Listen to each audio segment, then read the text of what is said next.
Number 2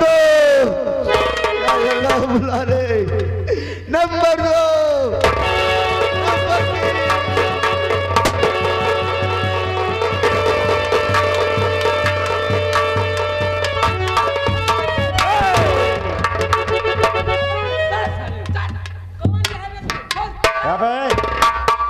साले कायदे से बात किया करो। कौन यार, इधर आओ। कौन हो तुम? मुझे छोड़ दीजिए। कैसा इंसान है तू? क्या मुसीबत है जो तुम इस दरिया में अपनी जान देने जा रहा है? बोलो।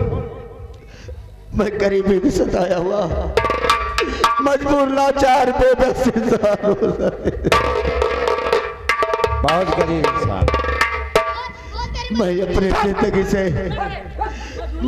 जिंदगी से तंग आ गया हूँ, इसलिए मैं नहीं जीना चाहता मैं इसलिए। पहले तुम्हें बताओ कि क्या मजबूरी है जो तू अपनी यहाँ पर जान देने आया है, और क्या नाम है तुम्हारा, और तू रहने वाला कहाँ का है? हमको सही सही बताओ। बोलो। बिल्कुल सही बताओ। और अपनी पूरी मजबूरी मुझे बताओ कि क्या तुम्हारे ऊपर कौन सी मजबूरी है जो अपनी जान देने जा रहा है? मैं इसी शहर रामगढ़ का रहने वाला हूँ। मैं जाति का मुसलमान, कौम का पठान, नाम है मनहर अली खान।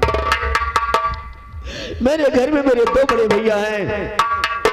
बड़े भैया का नाम मोहन है और छोटे भैया का नाम रतन है। मनहर अली खान, तुमसे मैंने कहा था कि हमारे सामने झूठ मत बोलना, लेकिन तुम झूठ बोल रहे हो ना। ये बताओ, तू जात का मुसलमान और तुम्हारे 2 भाई, एक का नाम मोहन, एक का नाम रतन, तुम जात का मुसलमान हो, दोनों हिंदू कैसे भाई हुए? बोल। बता रहा हूँ सरदार जी। बताओ। ये बड़ी गम भरी और लंबी कहानी है। गम भरी और लंबी कहानी है? जी हाँ। कौन सी कहानी है मनहर अली खान, बताओ। मैं अपने अब्बू जान का अकेला वारिस हूँ। मेरे अब्बू जान और मोहन के पिताजी जमींदार के यहाँ नौकरी करते थे। नौकरी करते करते उन दोनों में गहरी दोस्ती हो गई। दोस्ती हो जाने के बाद हमारे घर उनके घर आना जाना हो गया। कुछ दिन बीता, एकाएक हमारे अब्बू जान की तबीयत खराब हो गई। उनको ऐसा एहसास हुआ कि मैं इस दुनिया में नहीं रह पाऊंगा, अल्लाह को प्यारा हो जाऊंगा। उसी वक्त मोहन के पिताजी को बुलवाए, बोले कि दोस्त, मेरी तबीयत दिन ब दिन खराब होती चली जा रही है, क्या पता मैं इस दुनिया में रहूं या ना रहूं, अल्लाह को प्यारा हो जाऊं। तो जैसे तुम अपने 2 औलादों की परवरिश करोगे, वैसे मेरे बेटे मनहर का भी परवरिश करना। बोले कि ठीक है दोस्त, जैसा तुम कहोगे वैसा हम करेंगे। कुछ दिन बीता, हमारे अब्बू जान की तबीयत कुछ ज्यादा खराब हो गई और मोहन के पिताजी आए, उनको हॉस्पिटल लेकर के जा रहे थे। हॉस्पिटल नहीं पहुंच पाए और रास्ते में ही हमारे अब्बू जान का इंतकाल हो गया।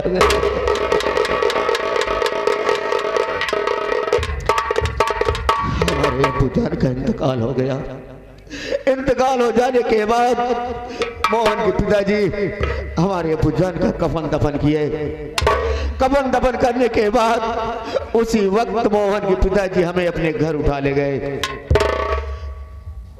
उन्होंने जैसे अपने 2 औलादों की परवरिश की, उसी तरीके से मेरी भी परवरिश की। मुझे उस घर में इतना लाड प्यार दुलार मिला कि मैं अपना घर ही भूल गया, नहीं गया तब से अपने घर। यहाँ तक कि मेरे दोनों भैया मंदिर में पूजा करने जाते हैं और मुझे मस्जिद में नमाज अदा करने के लिए भेजते हैं। मोहन के पिताजी भी जमींदार के यहाँ से कर्ज लाए थे और वो भी कर्ज नहीं दे पाए। उसके पहले भी वो भी अल्लाह को प्यारे हो गए। बच्चे हम 3 भाई, घर में इतनी गरीबी आ गई, न तो कोई कमाने वाला न कोई कुछ, घर में एक फूटी कौड़ी नहीं। कभी कभी ऐसा तो हो जाता था कि किसी वक्त एक रोटी का निवाला नहीं होता था, तो कर्ज कहां से देते थे। जमींदार ने कर्ज मांगने आए और बड़े भैया ने कहा कि इस समय मेरे पास एक फूटी कौड़ी नहीं है, मुझे कुछ दिन के लिए मोहलत दे दीजिए। इतना सुनते ही जमींदार गुस्से में आग बबूला हुआ और मेरे बड़े भैया को इतना मारा कि मेरा कलेजा कांप कर जाता। कहने सुनने के बाद उन्होंने 2 महीने की मोहलत दी। हम और बड़े भैया अलग अलग रास्ते से काम की तलाश में चल दिए। हमारे भैया को पता नहीं काम मिला कि नहीं मिला, और मैं भी कई शहरों में गया, मुझे कहीं काम नहीं मिला। मैंने बड़े भैया की चरणों की सौगंध खाई कि जब तक कमा कर जमींदार का कर्ज नहीं दूंगा और भैया की फीस नहीं जमा करूंगा, तब तक अपने बड़े भैया का अपनी सूरत और शक्ल नहीं दिखाऊंगा। जब मुझे कहीं काम नहीं मिला, कुछ कमाई नहीं हुई, तो मैं सोचा कि बड़े भैया के पास कैसे जाऊंगा, क्या लेकर के जाऊंगा। यही सब सोच करके मैंने सोचा कि भैया के पास जाने से तो अच्छा है कि मैं इसी बहती हुई दरिया में कूद करके अपनी जान दे दूंगा, लेकिन बड़े भैया के पास नहीं जाऊंगा। जैसे ही दरिया में छलांग लगाने की कोशिश की, वैसे ही आप सबका आगमन हुआ। यही मेरी ये शमनुल हसन अमरनाथ, देखो ये इंसान मुसीबत का मारा है, बहुत गरीब इंसान है और बहुत सताया गया है। और मैं ये सोच रहा हूं कि अपने सरदार तो मारे गए हैं और अपने इस गिरोह में कोई सरदार नहीं है। मैं इसे अपने गिरोह का सरदार बना लूं। बोलो। सरदार जी, आपने मेरे मुंह की बात ही छीन ली। अच्छा। सरदार भी काबिल भी है। हाँ। और हम लोग इसे सरदार बना देंगे तो आजाद हो जाएंगे। हाँ, चलो आजाद हो जाओ, चलो पीछे। ठीक है शमनुल हसन। हाँ सरदार, बना दे इसे। हाँ हाँ, देखने में शरीफ लग रहे हैं। हाँ। और इनको अपना सरदार बना लिया जाए। ठीक है। हाँ हाँ, मैं इससे बात करता हूँ। बात कर लीजिए। मनहर अली खान, तुम बुद्ध कैसे मरने जा रहा था, इस दरिया में अपनी जान देने जा रहा था। मनहर अली खान, तुम आज से हमारे साथ रहो, हमारे साथ रहोगे तो उस साले जमींदार का कर्ज भी दे सकते हो और अपने भाई के अपमान का बदला भी ले सकते हो। बोलो। मैं एक मुसलमान और डाकू बन जाऊं, मैं डाकू बन करके क्या कर पाऊंगा, क्या कर पाऊंगा। क्या तुम एक मुसलमान हो और तुम डाकू बनकर क्या कर पाओगे? देखो मनहर अली खान, अगर तुम वापस अपने गांव जाओगे तो गांव वाले दुनिया तुम्हें अब जीने नहीं देगी, समझे? और तुम लोग बहुत सताया गया इंसान हो और आज से हमारे साथ रहोगे तो उस साले को अपमान का बदला भी ले सकते हो। सही है, अगर तुमको अपमान का बदला लेना है तो आप सरदार बन जाइए। बोलो। हाँ अरे मुसलमान हो तो क्या हुआ, सरदार जी, अपने अपमान का बदला भी तो ले सकते हो। सरदार जी आप ठीक कह रहे हैं। हाँ। अगर मैं ये सब नहीं अपनाऊंगा, आज उस कमीने ने मेरी दुनिया उजाड़ी है, कल किसी और की दुनिया उजाड़ देगा। और क्या? इसलिए इस दुनिया में मुझे जीने का कोई अधिकार नहीं है। हाँ मनहर अली खान। ठीक है सरदार जी, मैं आपकी बातों से सहमत हूँ। ठीक है। अरे उठा लो बंदूक, मिटा दो इस बेदर्द गाने को।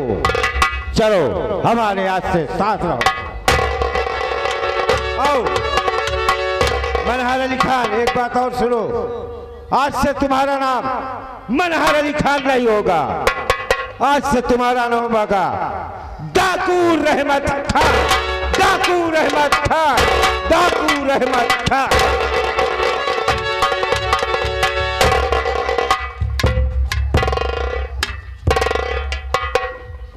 वाह शेखर वाह, देख तेरे कारनामों ने इस मुसलमान को कहां से कहां पहुंचा दिया। हराम का या अल्लाह, या अल्लाह, बदरिया कम की छाई है।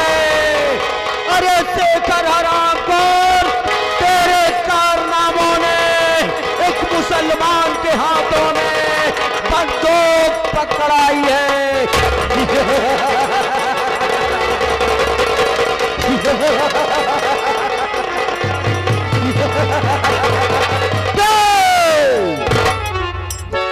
अगर किसी ने भागने की कोशिश किया बेटा, अरे तो किसी ने भागने की कोशिश किया बेटा, तो परिया के अंदर इतनी गोली डाल दूंगा मैं, देखा साला आकाश में उड़ता हुआ नजर आएगा रे।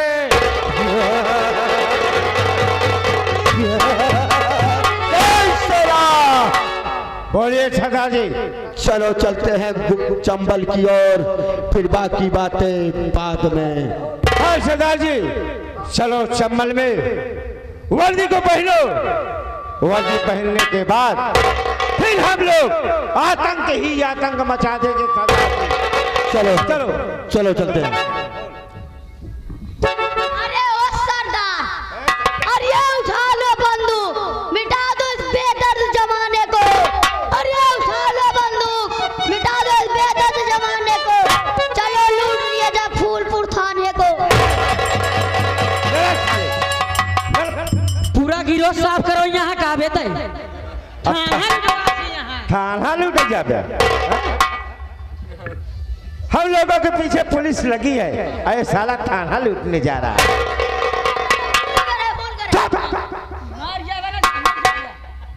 सरदार जी चलो चलो कैसे चल रहा है सरदार जी, चलो। समय कितना बिना को जमाना याद आता है।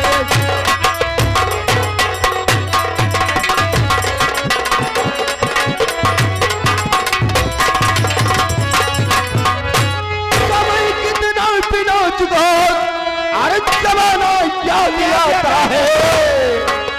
महान भारत में अर्जुन का निशाना याद आता है।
से मेरी परिचय लीजिए, मैं कौन हूँ और कहाँ की रहने वाली हूँ। मेरा नाम सावित्री है और मैं गांव भागीपुर की रहने वाली हूँ। मैं इतना बदनसीब हूँ, इतना भागन हूँ कि मैं जब छोटी सी थी तभी मेरे माँ बाप के स्वर्गवास हो गया, भगवान को प्यारे हो गए, मैं अनाथ हो गई। इस दुनिया में मुझे सहारा देने वाला, लेकिन जब कुछ बड़ी हुई तो हमारे गांव के जमींदार शेखर बाबू, मैं उनके यहाँ काम करने लगी। लेकिन क्या बताऊं, आज 20 दिनों से मैं काम पर नहीं जा रही हूँ क्योंकि मेरी तबीयत ठीक नहीं है, बहुत तेज बुखार है। अब साहब नाराज होते होंगे, सोच रहे हो आज थोड़ी देर आराम कर लेती हूँ, उसके बाद काम पर जाऊंगी। नहीं नाराज होते होंगे बाबूजी।